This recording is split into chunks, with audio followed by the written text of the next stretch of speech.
My name is Michael Brooking, local Stocktonian, born and raised in Stockton, California. Born here in 1962, St. Joseph's Hospital.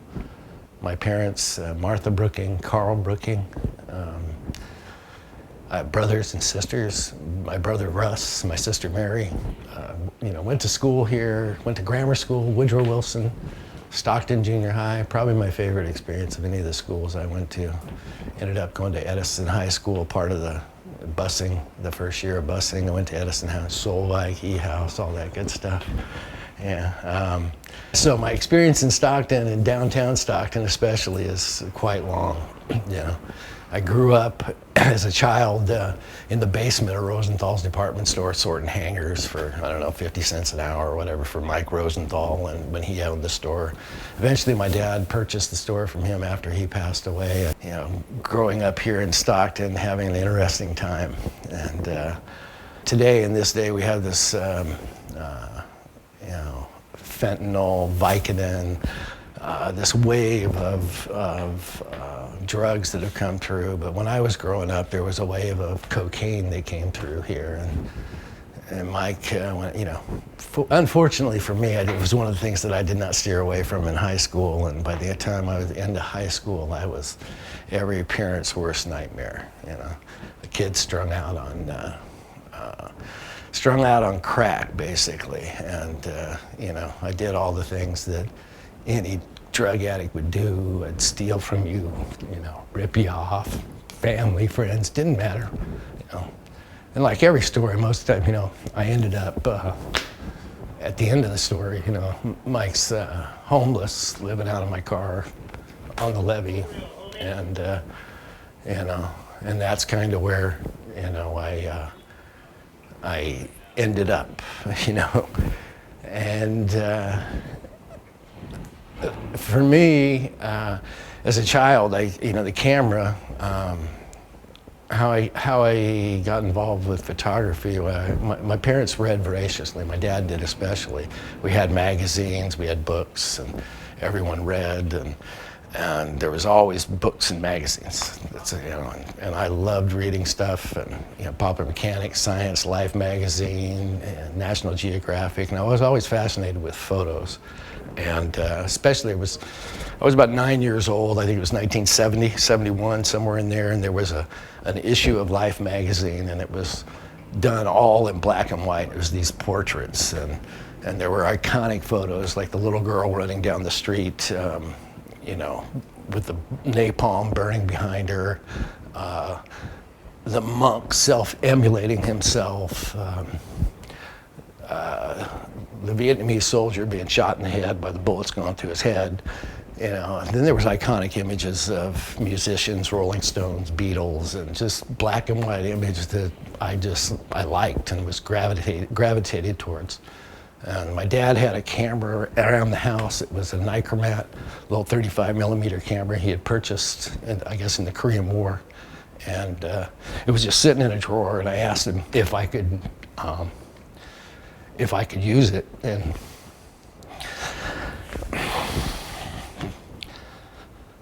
he said I could have it, And my mom took me in, I think it was Meadows or Gluskin's, one of those stores, and got a roll of 35 millimeter black and white film and put it in the camera. And I went on this, I thought was a Pulitzer Prize winning journey on the Calaveras River down to UOP. And, I'm thinking I'm taking all these cool pictures. And, I go and shoot 36 exposures, come back, and, my mom takes it. We take it over to, like I said, Gluskin's, I think, probably at the time. And waited 4 days, and they came back, and not one photo came out. They were all just bright and blatched, and not, I didn't know anything about a camera. I thought it was a magic box. You could push the button, and but my dad took me down to the library, got me a book on photography, and took another roll, and shot a lot of rolls since, and a lot of other photos. So the camera for me has been, I don't know, it's something that always, I like taking photos because it took me out of my head, would slow my brain down, and So I started shooting pictures voraciously, just trying different stuff, most of it pretty amateur. I think pretty much everybody has had somebody they know deal with addiction of some kind or other. Anyways, I ended up on this levee. I was trying to get into this recovery house. It was called Recovery House at the time.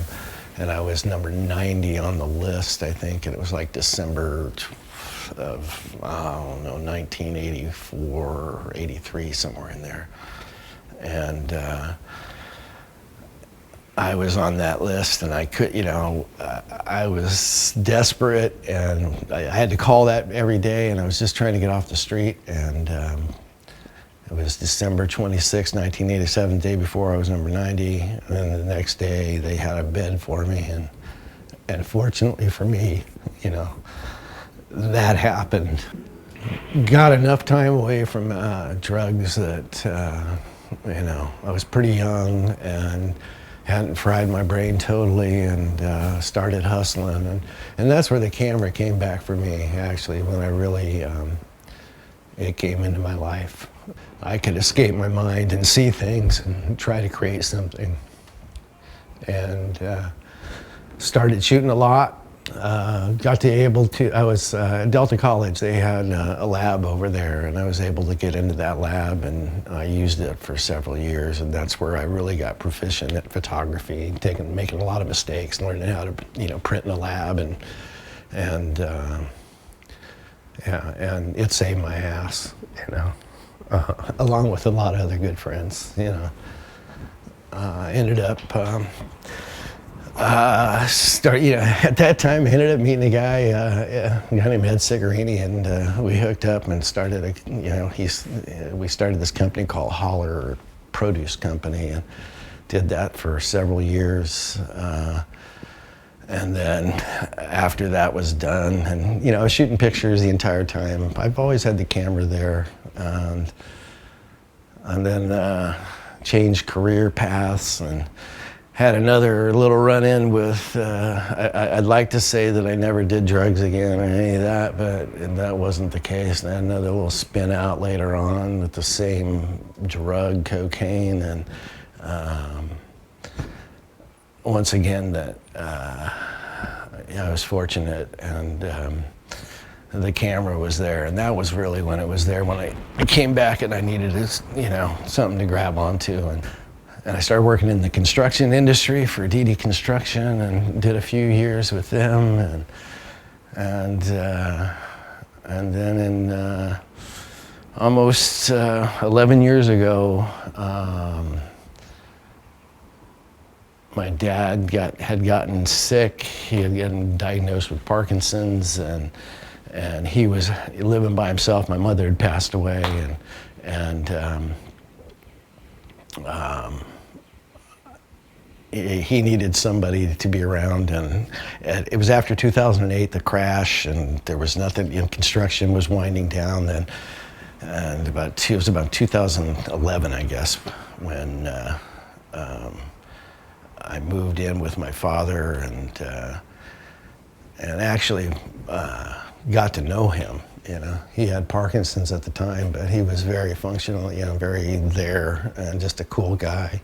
I got to learn a lot about Stockton, and I never knew him as a kid because he just worked. My dad just worked. As a kid growing up, that's what people did. Especially, my mom and dad they were kids in the Depression era, so they had a different mindset. They were hardworking, good people.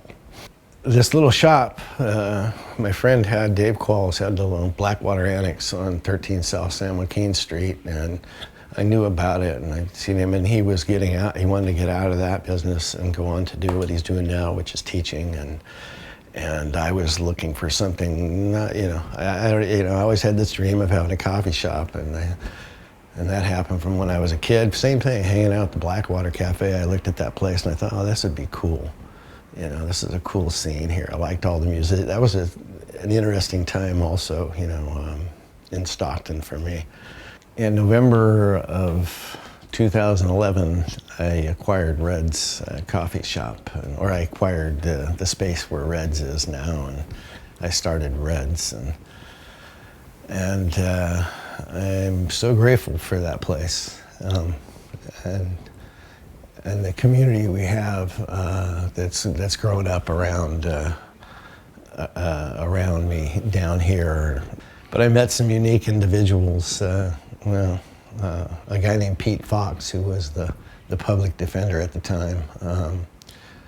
A very, very unique individual, and spent a lot of time with him, and got some different perspectives on things that I thought I knew, and met a lot of other public defenders and DAs and judges and people who work for the county, and that's the community down here. And over those, when I first opened up, there's a little barber shop next to me, and a little Asian guy named Don the Guy. He was 90 years old, and he was the last barber in this little space. And it was a trippy barber shop. You go in there, there's piles of Playboy, and it just was a mess and disaster. And this little old dude, and then Don had gotten cancer and got sick, and could no longer have that spot, and that spot became available. And I went over and I was talking to this one guy who was a barber here, and I was telling him, hey man, you might want to check this place out. It's a great spot for somebody if they have an idea of opening up a shop. And Stephen Herder was in that shop, and he earjacked the conversation and hit me up, and and then the neighborhood started to change. Stephen and his girl Jill came in and opened up the Golden Rose, and we had 10 space happening down here, which was a really exciting time for downtown. And so you got the cast iron and a bunch of other projects, murals. People were excited. There was stuff happening. Downtown was just a fun place to be. There was very cool artistic people. People had moved into the community from the Bay Area and started furniture building shops, and just, there was cool stuff happening.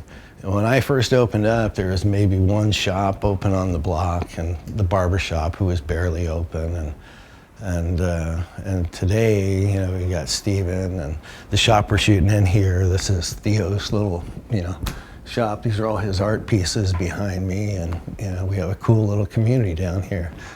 Up the street, you got Cast Iron Trading Company. We got Huddle, which is a co-op workspace that Matt Amon runs, and we have the corner store over here. Samir and his brother. It's just been part of this community. We also have all the homeless and crazies, and if anybody asks me for a cup of coffee, if they're homeless or whatever, I just say yes, because who knows how people get where they're at, as long as they're not rude or anything. And when I first started, in 2011, I maybe gave 5-6 cups of coffee a week, and now I'm giving a couple of pots a day. Anyways, it's part of the community, it's been exciting and fun, and it's changed me a lot. I have I have such a great, wide, diverse group of friends, through my shop, and I'm just really grateful. And along the way, I've been shooting photos, shooting photos the entire time down here of all different kinds of people, and I've taken. I started taking several years ago. I used 2 cameras. They're right behind me here. These 2 here.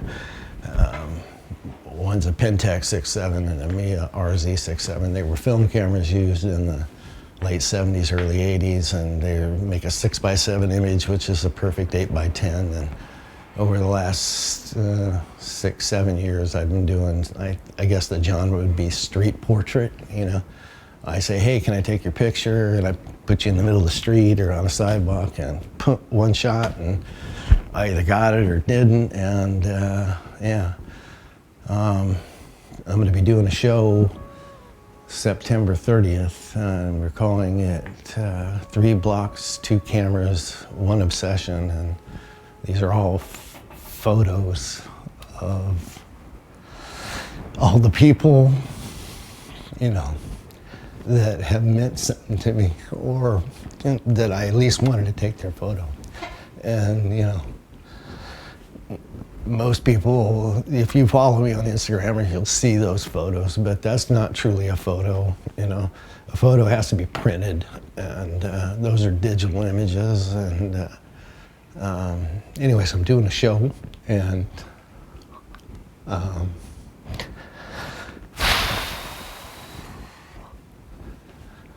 yeah, the camera saved my ass and still does to this day. Yeah, I've been fortunate enough to have many cool communities here in Stockton. The one that's probably helped me the most over the last few years is my yoga community, and the friends and people who have taught me to breathe along the way, you know.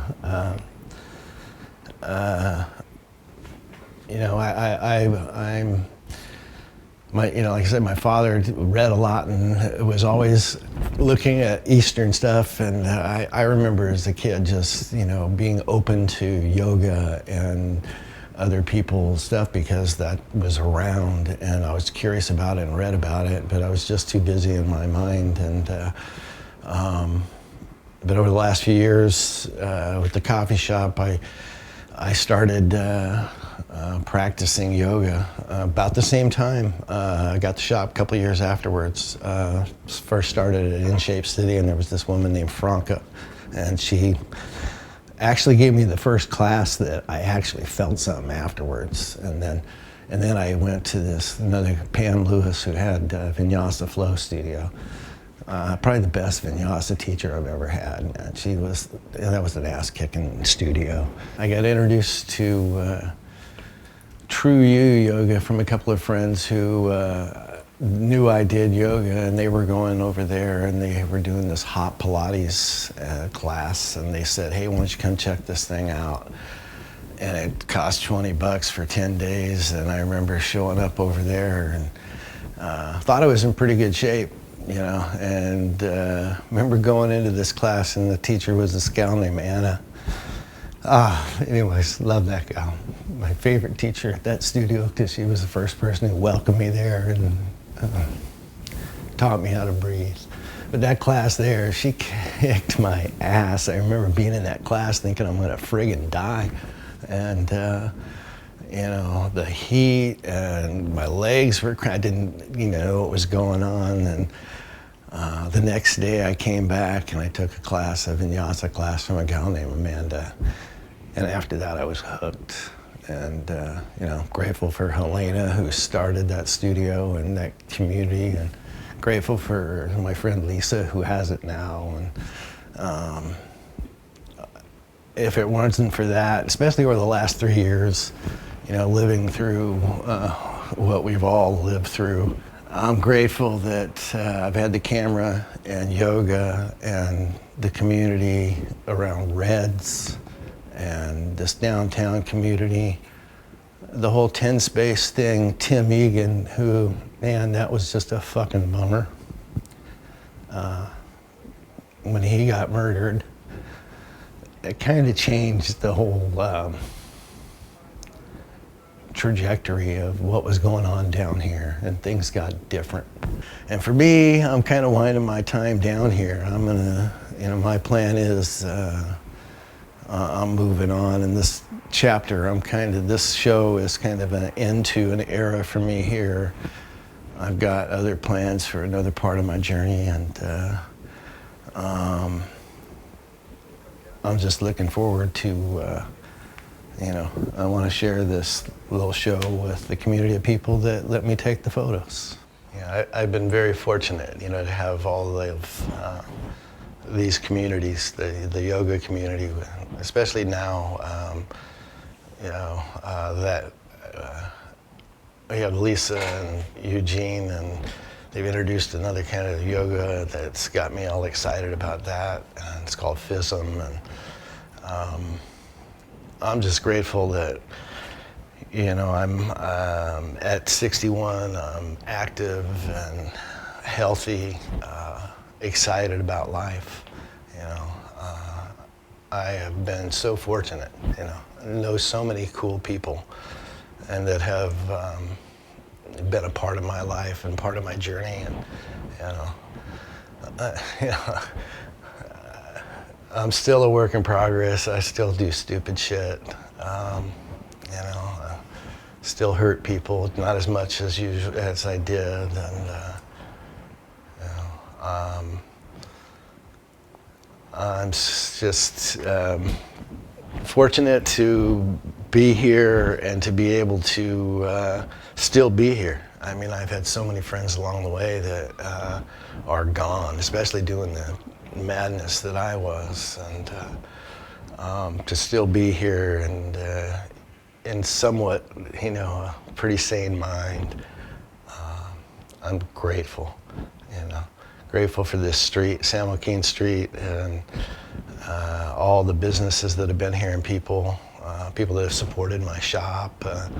You know, through all the, you know, I think I've been broke into 4 times over the years, and I've had GoFundMes that people have stepped up and helped me out. And, you know, just very fortunate. This is a cool community of people down here. You know, the Cast Iron Trading Company and that whole crew. We've just had so much fun over these last few years, at least I have. Yeah. Stockton's an interesting place, you know. The best people in the world I've met are from Stockton, California. Yeah. I'm an optimist. I can't, you know, I don't want to be a pessimist. It feels shitty.